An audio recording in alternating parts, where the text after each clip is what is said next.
الحمد لله رب العالمين، والصلاة والسلام على سيد الأنبياء والمرسلين، سيدنا وحبيبنا حبيب رب العالمين.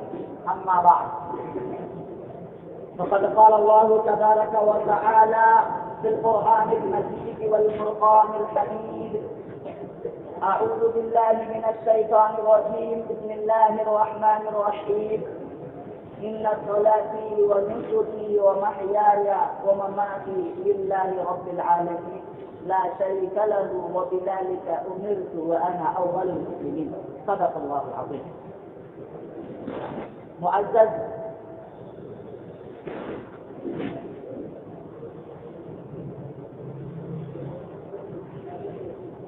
دوستوں، بزرگوں اور مؤخر علماء کرام، اللہ تبارک و تعالی کا انتہائی احسان و کرم ہے کہ اس خالق دو جہاں نے ہم تمام کو آج کی اس مجلس میں جمع ہو کر بیٹھنے کی اور دین کی بات سننے کی توفیق عطا فرمائی. روایت کے اندر یہ بات موجود ہے کہ جب کبھی بھی اس طرح کی دینی مجلس کہیں پر منعقد ہوتی ہے تو اللہ تبارک و تعالی کے مقرر فرشتے چاروں طرف سے اس مجلس کو اور ایسی مجلس کو گھیر لیتے ہیں اور ہم انسانوں کے ساتھ ساتھ وہ بھی اس دین کی بات کو سنتے ہیں. اس کے بعد جب یہ اللہ کے حضور میں داخل ہوتے ہیں، حاضر ہوتے ہیں، تو اللہ جاننے کے باوجود بھی پوچھتا ہے کہ تم لوگ کہاں سے آ رہے ہو. وہ کہتے ہیں کہ اے اللہ، فلاں فلاں آپ کا بندہ ہے، وہ آپ کی باتیں بیٹھ کر کر رہا تھا، دین کی مجلس سجی ہوئی تھی، آپ اور آپ کے حبیب صلی اللہ علیہ وسلم کی باتیں وہاں پر چل رہی تھی. اللہ فرماتے ہیں کہ میرے فرشتوں، تم لوگ گواہ رہو کہ جتنے بھی لوگ اس مجلس میں شریک تھے میں نے ان سب کی مغفرت. فرشتے کہتے ہیں کہ یا اللہ، اس مجلس میں ایک آدمی ایسا بھی تھا کہ جو دین کی نسبت سے نہیں آیا تھا، بس یوں گزر رہا تھا، آپ کی بات سن کر ایسے ہی بیٹھ گیا تھا. ایک آدمی ایسا بھی تھا جو کسی کے انتظار میں بیٹھا ہوا تھا، وہ دین کی نسبت میں نہیں بیٹھا تھا، کسی کا انتظار کر رہا تھا، بغل میں دین کی بات ہو رہی تھی. ایک آدمی ایسا بھی تھا کہ جس کو آپ کی بات سے کوئی لگاؤ نہیں تھا، بیٹھنے کی کوئی جگہ نہیں تھی، تو وہاں آ کر بیٹھ گیا تھا. تو اللہ فرماتے ہیں تم گواہ رہنا کہ ان نیک لوگوں کی وجہ سے جو دین کی مجلس میں بیٹھ کر دین کی بات سن رہے تھے، ان کی برکت سے وہ ان سفیدیوں کو بھی معاف کر. اتنی عظیم مجلس ہے جو بہت کم لوگوں کو ایسی دین کی مجلس میں بیٹھنے کی توفیق ملتی ہے. وجہ یہی ہے کہ ہم ایک انسان دوسرے انسان سے ملاقات تو کرتا ہے. ایک انسان 24 گھنٹے کے اندر ایک تحقیق کے مطابق، ایک ریسرچ کے مطابق کم سے کم ایک آدمی ایک دن میں 200 لوگوں سے ضرور ملتا ہے. مگر یہ ملاقات دنیاوی غرض سے ہوتی ہے، خالص اللہ کے لیے بیٹھنا کبھی نہیں ہوتا. آج ہم جتنے بھی لوگ یہاں بیٹھے ہوئے ہیں، 100-150 لوگ، جتنے بھی لوگ ہیں 1000 کے قریب ہو جائیں گے انشاءاللہ. جتنے بھی لوگ یہاں بیٹھے ہوئے ہیں، اپنے دل میں ٹٹولیے کہ ہم کسی اور گھر سے بیٹھے ہوئے ہیں، فقط اللہ کی نسبت، اللہ کی دین کی نسبت سے ہم یہاں بیٹھے ہوئے ہیں. ہم نے جو آج کا 1 گھنٹہ وقت نکالا ہے، دنیا کا کوئی غرض اس کے اندر نہیں ہے، صرف اور صرف اللہ کی محبت سے، اللہ کی عشق ہے، اللہ کی بات کو سننا مقصود ہے، اسی لیے ہم یہاں بیٹھے ہوئے ہیں. تو اب مجھے بتائیے کہ کیا ایسی مجلس پر، ایسے مجلس والوں پر اللہ کا پیار نہیں برسے گا تو پھر کس پر برسے گا؟ اب جب ہم لوگ یہاں بیٹھے ہوئے ہیں تو 4 نیتیں کریں. میں ہمیشہ نیت کرواتا ہوں بیٹھنے سے پہلے، بات سننے سے پہلے 4 نیتیں کریں. کتنی نیتیں کریں؟ 4 نیتیں کریں. پہلی نیت یہ ہے کہ ہم تو یہاں بیٹھے ہوئے ہیں، جو بات یہاں کہی جائے گی کان کو مزے کے لیے نہیں سنیں گے، اسے غور سے سنیں گے، سمجھنے کے لیے سنیں گے، غور سے سنیں گے، آخر تک مجلس میں بیٹھ کر کے اور ساری باتوں کو غور سے سنیں گے انشاءاللہ.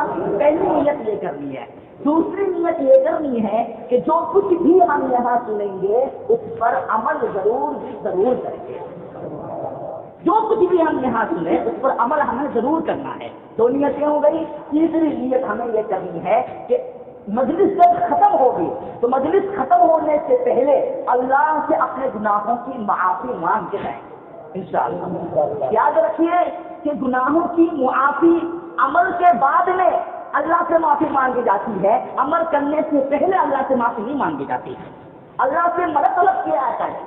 عمل کوئی عبادت کرنے سے پہلے اللہ سے مدد مانگی جاتی ہے کہ اے اللہ اس کام کو ہم اچھے سے کر گزرے، اس میں ہماری مدد فرما. اللہ سے معافی کب مانگتے ہیں؟ پہلے عمل کر کے اللہ تبارک و تعالیٰ کی توجہ اپنی طرف کھینچتے ہیں، اس کے بعد معافی مانگتے ہیں. ہم لوگ گشت کرنے کے لیے جاتے ہیں، جانے سے پہلے دعا کرتے ہیں، ٹھیک ہے، لیکن جانے کے بعد جب ہم واپس آتے ہیں تو پھر سے ہم دعا کرتے ہیں. کرتے کہ نہیں کرتے ہیں؟ پھر سے دعا کرنے کو کیا بولتے ہیں؟ استغفار. کیا بولتے ہیں؟ اللہ سے معافی مانگنا. استغفار کا معنی کیا ہے؟ اللہ سے معافی مانگنا. تو یہ نیت کرے کہ انشاءاللہ جب یہ دین کی مجلس ختم ہو رہی ہوگی، جب ہم اپنے اپنے گھروں کو جا رہے ہوں گے تو ایک مرتبہ اللہ سے معافی ضرور مانگیں گے. تو 3 نیتیں ہو گئی. پہلی کیا ہے کہ سنیں گے، آخر تک سنیں گے اور غور سے سنیں گے. دوسری نیت جو کچھ بھی سنیں گے انشاءاللہ اس پر عمل کرنے کی پوری کوشش کریں گے. اور تیسری نیت یہ ہے کہ مجلس کے اخیر میں ہم معافی اللہ سے مانگ کر جائیں گے. اور چوتھی اور آخری بات تو ہمیں یہ نیت کرنی ہے، اصل میں یہ کام کرنا ہے، یہ یقین رکھنا ہے کہ ایک نہ ایک دن ہمیں اللہ سے ضرور ملنا ہوگا. اللہ سے ملاقات ہم ضرور کریں گے. یہ نیت اپنے اندر دہرائے، بار بار دہرائے کہ ہمیں اللہ سے ضرور ملنا ہے. کریں گے انشاءاللہ. یہ جو 4 نیتیں ہیں، یہ 4 نیتیں صرف آج کے لیے نہیں کرنی ہے. جب بھی ہم کوئی بیان سنیں، جب بھی کسی دین کی مجلس میں بیٹھیں، چاہے جمعہ کا بیان ہو، چاہے کسی اجتماع کا بیان ہو، چاہے اسی طریقے سے جوڑ کا کوئی بیان ہو، درمیانی بات چیت ہو، روانگی کی بات چیت ہو، چاہے جیسی بھی بات چیت ہو، ہم جب کبھی بھی بیٹھے تو یہ 4 نیتیں ضرور کریں کہ انشاءاللہ جو کچھ بھی بات کہی جا رہی ہے اسے ہم سنیں گے، آخر تک سنیں گے. نمبر 2 جو سنیں گے اس پر عمل کریں گے. نمبر 3 مجلس کے اخیر میں اللہ سے معافی مانگیں گے. نمبر 4 اس بات کا یقین رکھیں گے کہ ایک دن اللہ سے ضرور ملتا ہے. کیوں ہر وقت یہ نیت کرنا ضروری کیوں ہے؟